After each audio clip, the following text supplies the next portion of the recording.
Welcome back to our YouTube channel APC academy. आज के वीडियो में हम डिस्कस करेंगे सेकेंडरी एजुकेशन कमीशन, जिसे अपॉइंट किया गया था 1952 में। अगर हम बात करें इस कमीशन के बारे में तो ये कमीशन बहुत ही इंपॉर्टेंट है। टीजीटी कमीशंस के एग्जाम में यहाँ से बहुत सारे क्वेश्चन पूछे जाते हैं। ये education commission after independence appoint किया गया था। अगर हम बात करें आफ्टर इंडिपेंडेंस, तो आफ्टर इंडिपेंडेंस जो आपका फर्स्ट एजुकेशन कमीशन अपॉइंट किया गया था वो था आपका पहला एजुकेशन कमीशन, जिसका नाम था यूनिवर्सिटी एजुकेशन कमीशन। ये क्वेश्चन भी आपके लिए बहुत इंपॉर्टेंट है। तो before discussing second education commission, मैं यहाँ पर आपको बता दूं कि यूनिवर्सिटी एजुकेशन कमीशन जो था वो आपका फर्स्ट एजुकेशन कमीशन था, जिसे स्वतंत्र भारत के बाद अपॉइंट किया गया था। राधा कृष्णन कमीशन के नाम से भी आपके इस कमीशन को जाना जाता है। इट मीन्स कि यूनिवर्सिटी एजुकेशन कमीशन को ही राधा कृष्णन कमीशन के नाम से भी जाना जाता है। आपके एग्जाम में अगर पूछा जाए कि राधा कृष्णन कमीशन या यूनिवर्सिटी एजुकेशन कमीशन को कब अपॉइंट किया गया था, तो इसे अपॉइंट किया गया था 1948 में। 1948 में राधा कृष्णन कमीशन को स्वतंत्र भारत के बाद अपॉइंट किया गया था। इसके बाद जो दूसरा एजुकेशन कमीशन अपॉइंट किया गया था वो था आपका सेकेंडरी एजुकेशन कमीशन, जिसकी हम आज की वीडियो में बात करने वाले हैं। तो अगर हम बात करें सेकेंडरी एजुकेशन कमीशन की, तो it was appointed in 1952 to 1953। अब यहाँ पर लिखा है 1952 टू 1953। इट मीन्स कि इसे अपॉइंट किया गया था 1952 में, और इसकी जो रिपोर्ट बनाई गई थी, शिक्षा के ऊपर जो कमीशन बनाए जाते थे उनके ऊपर एक रिपोर्ट बनाई जाती थी अध्यक्ष के द्वारा, और उस रिपोर्ट को प्रेजेंट किया जाता था। तो इन्होंने भी यही किया। 1952 में अपॉइंट करने के बाद इसके ऊपर एक रिपोर्ट बनाई गई, जिस रिपोर्ट को प्रेजेंट किया गया 1953 में। इसलिए आपने ध्यान रखना है कि 1952 टू 1953 एटलीस्ट 1 ईयर का जो टाइम पीरियड था इस कमीशन का रखा गया था। इसी कमीशन को हम मुदालियर कमीशन के नाम से भी जानते हैं। अगर आपको पूछा जाए कि मुदालियर आयोग को कब अपॉइंट किया गया था, तो सेम आंसर आपके पास रहेगा 1952। और अगर आपको पूछा जाए सेकेंडरी एजुकेशन कमीशन, तो एज यू नो कि 1952 में secondary education commission it means माध्यमिक शिक्षा आयोग को अपॉइंट किया गया था। अब यहाँ से जो नेक्स्ट इंपॉर्टेंट क्वेश्चन जो आपके एग्जाम में पूछा जाता है वो क्या है कि it was the second education commission. पहला हमने बात की राधा कृष्णन था, और ये जो सेकेंडरी एजुकेशन कमीशन है आपके पास, ये सेकेंड एजुकेशन कमीशन था जिसे स्वतंत्र भारत के बाद जो है अपॉइंट किया गया था। Second education commission after independence, स्वतंत्रता के बाद ये आपका सेकेंड एजुकेशन कमीशन था जिसे अपॉइंट किया गया था। तो अगर आपको पूछा जाए कि स्वतंत्रता के बाद भारत में दूसरा शिक्षा आयोग नियुक्त होने वाला कौन सा आयोग था, तो ये था आपके पास मुदालियर आयोग, या आप इसे बता सकते हैं secondary education commission according to the options. Next अगर हम बात करें किस आयोग को अपॉइंट किया गया था, कौन सी डेट के अंडर, तो नेक्स्ट क्वेश्चन यहाँ से आपको बनता है कि 1952 में तो इसे अपॉइंट कर दिया गया था, लेकिन कौन सी डेट को अपॉइंट किया गया था। तो यहाँ पर आपने ये चीज़ ध्यान रखनी है कि अगर आपको डेट्स के अंदर पूछा जाए तो आयोग की जो नियुक्ति हुई थी वो हुई थी 23 सितंबर 1952 को। बहुत ही इंपॉर्टेंट क्वेश्चन जो आपके एग्जाम में पूछा जाता है। मुदालियर आयोग को कब नियुक्त किया गया, या माध्यमिक शिक्षा आयोग को कब नियुक्त किया गया, तो 23 सितंबर 1952 is the right answer. Next question जो यहाँ से पूछा जाता है, अब देखिएगा, जब भी किसी एजुकेशन कमीशन को अपॉइंट किया जाता था तो उसके अध्यक्ष बनाए जाते थे।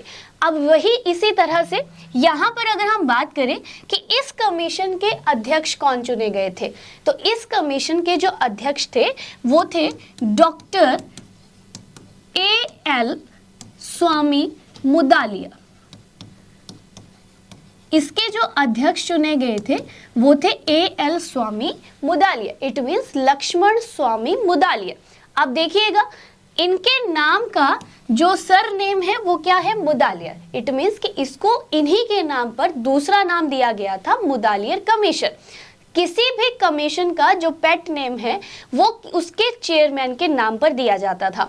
जैसे सैडलर कमीशन आप पढ़ते हैं, राधा कृष्ण कमीशन आप पढ़ते हैं, तो राधा कृष्ण कमीशन या सैडलर कमीशन या हंटर कमीशन, वो जितने भी कमीशन है वो उनके चेयरमैन के नाम पर उनको दिए गए हैं। तो दूसरा कमीशन का जो नाम बनाया गया है वो उसके चेयरमैन के नाम पर बनाया गया। सेम यहाँ पर डॉक्टर लक्ष्मण स्वामी मुदालियर के नाम पर इस कमीशन को नाम दिया था मुदालियर कमीशन। नेक्स्ट यहाँ पर पूछा जाता है कि मुदालियर कमीशन के जो सचिव थे वो कौन थे। तो जो सेक्रेटरी ऑफ कमीशन थे वो थे डॉक्टर A.N. बसु। बहुत इंपॉर्टेंट क्वेश्चन है, कमीशन के एग्जाम में पूछा जा चुका है कि सेकेंडरी एजुकेशन कमीशन के जो सेक्रेटरी हैं वो कौन है। तो A.N. Basu was the secretary of the commission. अगर आपको पूछा जाए कि इस कमीशन के असिस्टेंट सेक्रेटरी कौन थे, इट मींस सह सचिव कौन थे, सचिव के सह सचिव कौन थे, तो ये आपने ध्यान रखना है कि इस कमीशन के जो सह सचिव थे वो थे डॉक्टर चारी। डॉक्टर चारी जो थे वो इस कमीशन के असिस्टेंट सेक्रेटरी के रूप में नियुक्त किए गए थे। नेक्स्ट क्वेश्चन जो आपको यहाँ से पूछा जाता है वो है एजुकेशन मिनिस्टर के ऊपर कि इस कमीशन के टाइम पे जो शिक्षा मंत्री थे वो कौन थे। तो इस टाइम पे एजुकेशन मिनिस्टर थे आपके मौलाना अबुल कलाम आज़ाद। मौलाना अबुल कलाम आज़ाद। यहाँ से एक और क्वेश्चन जो आपको जनरल बेस पे पूछा जा सकता है कि स्वतंत्र भारत के पहले शिक्षा मंत्री कौन थे। तो जब भारत आज़ाद हुआ था तो उस टाइम पे जो पहले शिक्षा मंत्री बनाए गए थे वो यही पर्सन थे, मौलाना अबुल कलाम आज़ाद। तो इट मीन्स कि आपको अगर पूछा जाए कि सेकेंडरी एजुकेशन कमीशन के टाइम पे शिक्षा मंत्री कौन थे तो आपके पास आंसर रहेगा मौलाना अबुल कलाम आज़ाद। नेक्स्ट क्वेश्चन जो यहाँ से पूछा जाता है वो है मेंबर ऑफ कमीशन के ऊपर कि इस आयोग में जो टोटल मेंबर थे वो कितने थे। तो इस आयोग में जो टोटल मेंबर थे आपके वो थे 9 सदस्य, इट मींस 9 मेंबर। लेकिन जरूरी नहीं है कि आपको इस बेस पे ही ये ऑप्शन एग्जाम में मिले। अब जो है वो day by day criteria change हो रहा है, क्वेश्चन के पूछने का भी और ऑप्शन के पूछने का भी। तो यहाँ पर आपने ध्यान रखना है कि आपको ये क्वेश्चन कुछ इस तरह से भी मिल सकता है। जब आपके पास पूछा जाएगा कि मेंबर ऑफ कमीशन कितने थे तो 1+8 करके भी आपको ऑप्शन एग्जाम में पूछा जा सकता है। इट मीन्स टोटल मेंबर थे 9 और उनको अगर हम बात करें दूसरे पैटर्न में कि किस तरह से पूछा जा सकता है तो वो है आपके पास 1+8।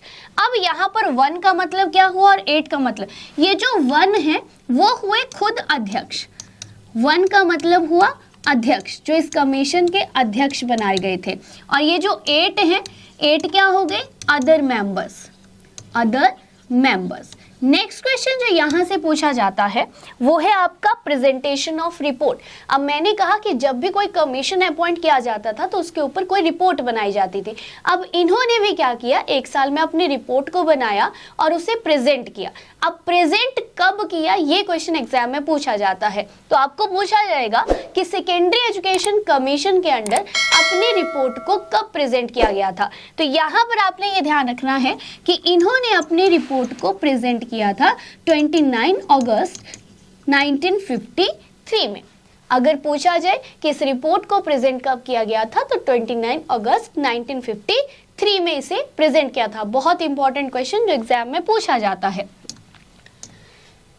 नेक्स्ट अगर हम बात करें रिपोर्ट के बारे में तो यहाँ पर आपने एक और चीज ध्यान रखनी है कि रिपोर्ट को प्रेजेंट तो किया गया था आपका 29 अगस्त 1953 को, लेकिन इस रिपोर्ट में जो नेक्स्ट क्वेश्चन आपको यहाँ से पूछा जाता है, इस रिपोर्ट को जब बनाया गया था तो इसमें 15 चैप्टर्स थे और 250 पेजेस की ये रिपोर्ट बनी थी। अगर आपको पूछा जाए कि रिपोर्ट में कितने चैप्टर और कितने पेजेस की ये रिपोर्ट बनी थी तो आपने ये ध्यान रखना है 15 चैप्टर 15 अध्याय और 250 पृष्ठों की ये रिपोर्ट बनाई गई थी। ये बहुत इंपॉर्टेंट क्वेश्चन है जो एग्जाम में पूछा जाता है। सेकेंडरी एजुकेशन कमीशन की रिपोर्ट को प्रेजेंट किया 29 अगस्त 1953 को और इस रिपोर्ट के अंडर 15 चैप्टर और 250 पृष्ठों की ये रिपोर्ट बनाई गई थी। इसके बाद नेक्स्ट अगर हम बात करें इस कमीशन के अंडर, तो नेक्स्ट आता है एम ऑफ कमीशन। अब कमीशन तो अपॉइंट कर दिया, लेकिन उसे अपॉइंट करने की वजह क्या थी, रीजन क्या था। तो यहाँ पर क्या कहा गया कि जो सेकेंडरी एजुकेशन कमीशन इसे नाम दिया गया, वो इसलिए नाम दिया गया जिस शिक्षा का इनको क्या करना था, इवैल्यूएशन करना था। तो यहाँ पर अगर आपको पूछा जाए कि एम ऑफ कमीशन क्या था, तो आपने ये ध्यान रखना है कि एम ऑफ कमीशन रखा गया था to evaluate and reform secondary education. It means माध्यमिक शिक्षा का मूल्यांकन और सुधार करना। माध्यमिक शिक्षा का मूल्यांकन करना कि उसमें क्या कमियां हैं, क्या दोष पाए जाते हैं, और उन दोषों को इवैल्यूएट करके उनमें क्या करना है, सुधार करना है। तो हिंदी वाले हिंदी में भी ऐड ऑन कर सकते हैं, माध्यमिक शिक्षा का मूल्यांकन और उसमें सुधार करना। It was the aim of secondary education commission. जो एक नंबर का क्वेश्चन आपके एग्जाम में पूछा जाता है, आपको पूछा जाएगा कि सेकेंडरी एजुकेशन कमीशन को या मुदालियर कमीशन को क्यों अपॉइंट किया गया था, ये इसका रीजन क्या था, या एम ऑफ कमीशन क्या रखा गया था। तो आंसर आपके पास रहेगा कि सेकेंडरी शिक्षा का मूल्यांकन और उसमें सुधार करना। नेक्स्ट क्वेश्चन जो यहाँ पर एग्जाम में पूछा जाता है, वो पूछे जाते हैं कमीशन की रिकमेंडेशंस के ऊपर। इट मीन्स कि माध्यमिक शिक्षा आयोग के अंडर क्या क्या सुझाव दिए गए थे। तो रिकमेंडेशन ऑफ एजुकेशन कमीशन की अगर हम बात करें, तो इन्होंने सबसे पहला जो सुझाव दिया था वो दिया था एम ऑफ एजुकेशन के ऊपर। एम ऑफ एजुकेशन यहाँ पर आपको जब पूछा गया था, तो यहाँ पर आपने ये ध्यान रखना है कि एम ऑफ एजुकेशन एक अलग क्वेश्चन यहाँ से बनता है, और एक क्वेश्चन आपको यहाँ पर पूछा जाता है एम ऑफ कमीशन, जो अभी हमने पिछली स्लाइड में डिस्कस किया। एम ऑफ कमीशन हमने बात की कि आयोग का जो लक्ष्य था वो था माध्यमिक शिक्षा का मूल्यांकन और उसमें सुधार करना। लेकिन अगर आपको पूछा जाए कि उस माध्यमिक शिक्षा का लक्ष्य क्या था, उसके अंदर जो शिक्षा दी जा रही थी, जो माध्यमिक शिक्षा दी जा रही थी, उसके लक्ष्य क्या थे, तो ये आपने यहाँ पर कंफ्यूजन क्रिएट नहीं करना है। ठीक है, एम ऑफ एजुकेशन शिक्षा के लक्ष्य अगर आपको पूछे जाए माध्यमिक शिक्षा आयोग के अनुसार, तो इन्होंने 4 एम रखे गए थे। 4 एम में से सबसे पहला एम था development of democratic citizenship. It means लोकतंत्रात्मक नागरिकता का विकास करना। लोकतंत्रात्मक नागरिकता का विकास करना या डेवलपमेंट ऑफ डेमोक्रेटिक सिटीजनशिप का मतलब हुआ कि शिक्षा के द्वारा बच्चे के अंदर उसके इंटेलेक्चुअल मीन्स बौद्धिक, इंटेलेक्चुअल, सोशल, नैतिक गुणों का विकास किया जाए। इसका मतलब क्या हुआ, डेमोक्रेटिक का मतलब हुआ कि बच्चे के अंदर इंटेलेक्चुअल, सोशल और उसके नैतिक गुणों का विकास किया जाए। दूसरा एम जो दिया गया था वो था इम्प्रूवमेंट ऑफ वोकेशनल एफिशिएंसी। इसका अर्थ हुआ कि जो भी तकनीकी शिक्षा है, जो व्यावसायिक शिक्षा है, उसकी कुशलता का क्या होना चाहिए, विकास होना चाहिए। व्यावसायिक कुशलता में सुधार होना चाहिए। जो भी टेक्निकल एजुकेशन है उसे इम्प्रूव किया जाए, ताकि बच्चों को शिक्षा के बाद व्यवसाय मिलने के चांसेस क्या हो जाए, बढ़ जाए। नेक्स्ट यहाँ पर बात की गई थी डेवलपमेंट ऑफ पर्सनैलिटी, बच्चे के व्यक्तित्व का विकास किया जाए। अब बच्चे का व्यक्तित्व विकास कब होगा, जब उसका संपूर्ण विकास होगा। संपूर्ण विकास होगा इट मीन्स बच्चे का ऑलराउंड डेवलपमेंट शिक्षा के द्वारा होना चाहिए। ऑलराउंड डेवलपमेंट बच्चे का शिक्षा द्वारा होना चाहिए। इट मीन्स बच्चे का संपूर्ण विकास होना चाहिए। ये तीसरा एम रखा गया था सेकेंडरी एजुकेशन कमीशन का। नेक्स्ट अगर हम बात करें तो development of qualities for leadership, नेतृत्व के गुणों का विकास करना।